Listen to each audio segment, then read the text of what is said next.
Hey, it's me, Mavis Meadows. Alright, come on, like, delt's out, sun's out. What a vibe, what a vibe. We are walking to the gym to hit shoulders and glutes, delts and glutes, glutes and delts. Like, I don't know what I'm going to title this video, but something along those lines, because it's about to be juicy, it's about to be good.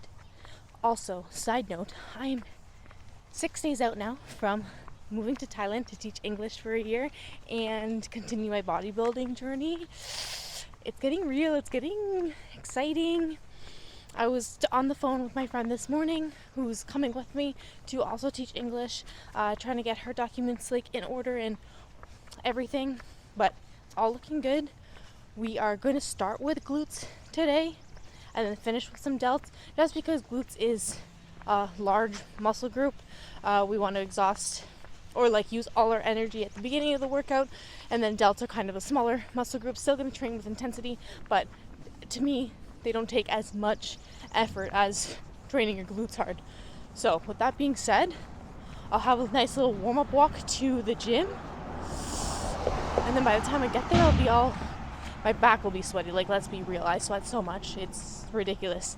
So I'll already be super warm and ready to train super hard. See you there.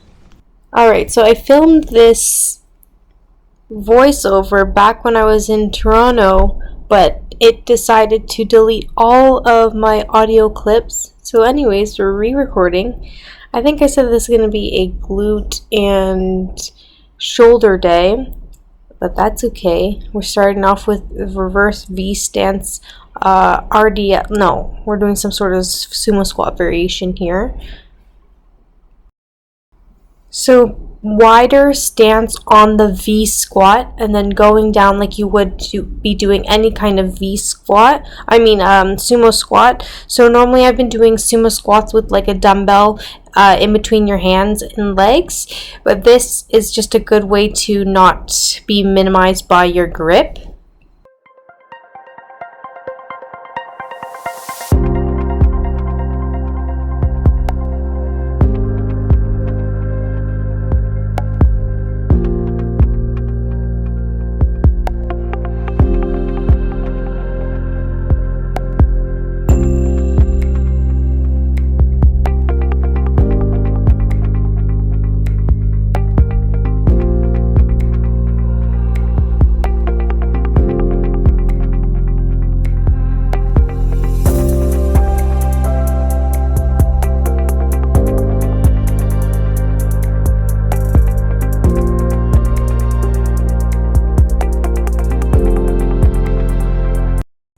There was definitely a lot more audio here. I'm not too sure where I was going with this, but you've seen me do these many times before.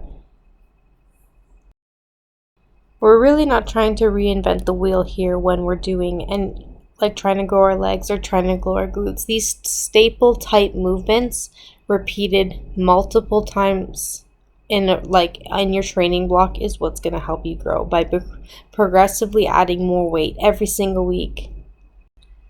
And of course, training till failure.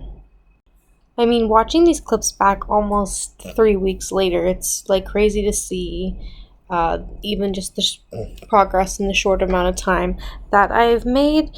I was definitely a lot fuller here.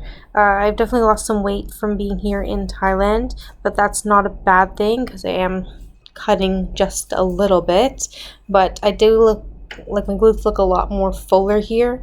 You can tell a lot in my hamstrings as well. So it's not necessarily a bad thing to say that you've lost fullness in your muscle. That's just to make how big and bubbly and round your muscles look. But that typically tends to happen when you are having more carbs. So I have cut down on carbs quite a bit.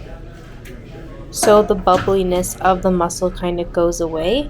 But that just means I need to grow even more. Like, I need to put more mass and density in my glutes and hamstrings, and I think that's very evident here.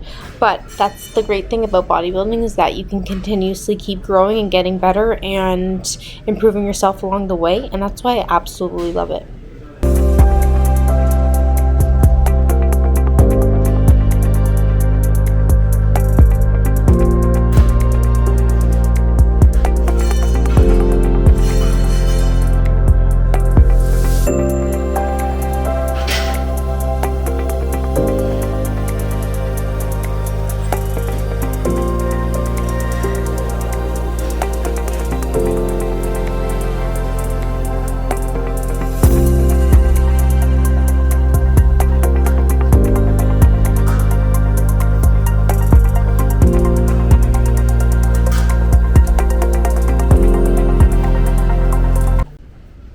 Like I said, it's these staple movements every single week that's what's going to help you grow.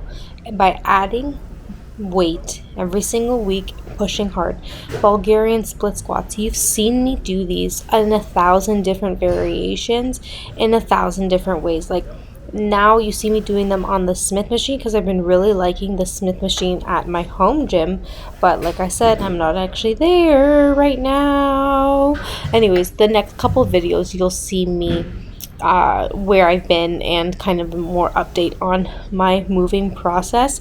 But yeah, staples, staples, staples till the day I die. This is how you're gonna grow your glutes. Nothing fancy. Do them over again, do the hard stuff, and do it twice.